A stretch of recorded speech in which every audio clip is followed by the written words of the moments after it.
యెషయా గ్రంథములోకి 38వ అధ్యాయములో 14వ వచనములో, మంగళ కత్తి పిట్టవలే ఒదే కొరుకు వలెను నేను కిచకిచలాడి తిని, గువ్వవలే మూల్గి తిని. సంఘములో ఉన్న ఈ పావురం ఏం చేస్తుందంటే, సేవకుని దగ్గర ఉన్న ఈ పావురం ఏం చేస్తుందంటే, అంటే పరిశుద్ధాత్మ దేవునికి సాదృశ్యం, వివేచన కలిగింది. ఏమండి, ఈ పావురము దేవుని వాక్యములో మనం చూస్తున్నాం కదా, ఇది మూల్గులు పెట్టే అనుభవం ఉంది. మూల్గు పెడుతుంది సంఘంలో. అంటే ఇది దేనికి సాదృశ్యం అంటే, ప్రార్థనకు సూచన, ప్రార్థనా జీవితం.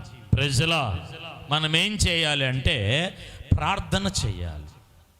మనం ఏం చేయాలండి? ప్రార్థన. ప్రియులారా, ఈ పావురానికి ఉన్న, ఈ గువ్వకున్న గుణం ఏమిటంటే, ఇది ప్రార్థియాలి. దేని కొరకంటే తిమోతి పత్రికలో రాస్తాడు, 1 తిమోతి 2వ అధ్యాయం 2వ వచనములో, రాజుల కొరకు, అధికారుల కొరకు. దేశములో చాలా అల్లకొలాలు జరుగుతున్నాయి. దేశము నాశనం అయిపోతుంది. ఈ సెల్లులు వచ్చిన తర్వాత ఆడవాళ్ళని కాదు, మగవాళ్ళని కాదు, చిన్నపిల్లలని కాదు, చెడిపోతూ ఉన్నారు. ఎంత భయంకరంగా తయారయ్యారు, ఎంత భయంకరంగా ప్రియులారా కొనసాగుతున్నారు, ఎంత పరిస్థితులు తారుమారైందో. కారణం ఏంది తెలుసా? నువ్వు నేనే. దేశం కొరకు, రాజుల కొరకు, అధికారుల కొరకు మనం ఏం చేయట్లేదు చెప్పండి? ప్రార్థన చేయటం లేదు. మనం ప్రార్థన చేసేవారుగా ఉండాలి. ఇది మూలుగు పెడుతుంది.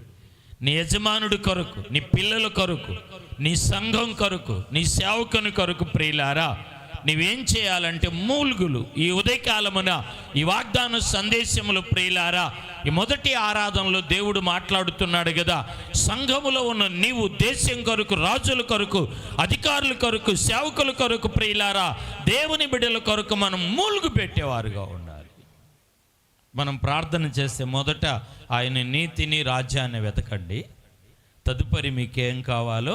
ఈ ప్రార్థన ఉంది చూసారా, మనం చేస్తే ఈ 2 మాటలు చూడండి, నేను ముగిస్తాను. నేను ఇది ధ్యానిస్తున్నప్పుడు చాలా ఆశ్చర్యచకితుడయ్యాను. ఈ నెలలో, ఈ వారంలో దేవుడు చాలా బలపరిచాడు. చూడండి, కీర్తన 55:17 చదువమ్మ.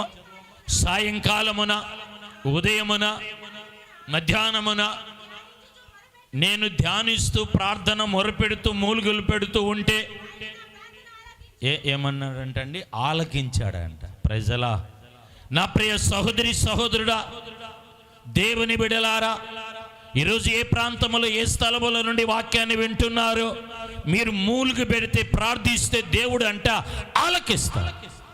ఈ వారం, ఈ నెల మీ జీవితాల్లో పావురానికి ఉన్న అనుభవం ఏమిటంటే మూలుగు.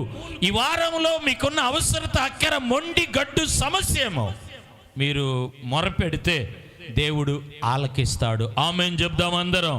స్తోత్రాలు గట్టిగా చెల్లిద్దామండి. చప్పట్లు గట్టిగా కొట్టి మాకు ఆలకించును అన్నాడు. చెప్పండి, ఏం చేస్తాడు? ఆలకించును. అమ్మని అన్నం అడిగా, మనకు వంటగదిలో ఉంది, ఆమెకి వినబడగానే ఏం చేసేది? వెంటనే అన్నం పెట్టించేది. డబ్బులు అడిగాము నాన్నే, ఏమండి? ఆయనకి వినబడింది, వెంటనే ఏం చేస్తాడు? ఈ మాట చూడండి, 1 పేతురు 3:12 గట్టిగా చదువమ్మా. ప్రభువు కన్నులు నీతిమంతుల మీదను ఉన్నవి చాలా, అక్కడ చాలు. ఆయన చెవులంట మన ప్రార్థన వైపుకి ఉన్నవి. ఈ మాటను ఈ 2 తీసుకొని ఈరోజు ముగింపులో, అయ్యా నేను ఈ సమస్యను అడుగుతున్నా, ఈ సమస్యను ప్రార్థిస్తున్నా, నీ చెవులు నా వైపు ఉంది, నువ్వు ఆలకిస్తున్నావు, తప్పకుండా ఈ కార్యాన్ని చేయి. ప్రార్థన చేసుకుందాం. అందరు లేచి నిలబడదాం. ప్రేమ కలిగిన మా తండ్రి, సర్వాధికారి, మహిమా స్వరూపుడా, మీకు వందనాలు. ఇంతవరకు మీ సన్నిధి మాతో ఉంచారు. ఉదయకాలపు వాగ్దాన సందేశంలో నీ కృప మాకు తోడుగా ఉంచినందుకు స్తోత్రాలు. మమ్మల్ని బలపరిచినందుకు స్తోత్రాలయ్యా. పావురం సాదృశ్యం చూసాం. ఈ పావురం ప్రియులారా సంఘములో ఎలా ఉన్నదో సమాజంలో చూసాం. అలాంటి అనుభవాలు 3 మాకు దయచే. ఈరోజు నీ బిడ్డలు కూడి వచ్చి ఉండగా దీవి ఆశీర్వది, బలపరచండి ప్రభువా, భద్రపరచండి, నీ మహాకృపను తోడుగా ఉంచు. ఈరోజు సమస్యలు పోరాటములో ఉన్న వారికి విడుదలే, అసమాధానములు సమాధానం, నెమ్మదిని, ఆరోగ్యం, మీ బలమీ ప్రభువా. ఎవరెవరు హాస్పిటల్ పాలయ్యారు స్వస్థపరచండి, ఎవరెవరు బలహీనంగా ఉన్నారు బలపరచయ్యా. అన్ని విధాల తోడుగా ఉండి దీవించమని, ఈ ఉదయకాల దీవెన, ఉదయకాల ఆశీర్వాదముతో నింపమని యేసు నామమున ప్రార్థించి అడిగి పొంది ఉన్నాము తండ్రి, ఆమేన్. పరమ తండ్రి అయిన దేవుని ప్రేమ, కుమారుని యొక్క నిత్య సత్య కృప, పరిశుద్ధాత్మిక అన్నిని సహవాసము కొడిన సంఘానికి ప్రాంతానికి తోడై ఆశీర్వదించి బలపరిచి నడిపించునుగాక. ఆమేన్. అందరికీ వందనాలు.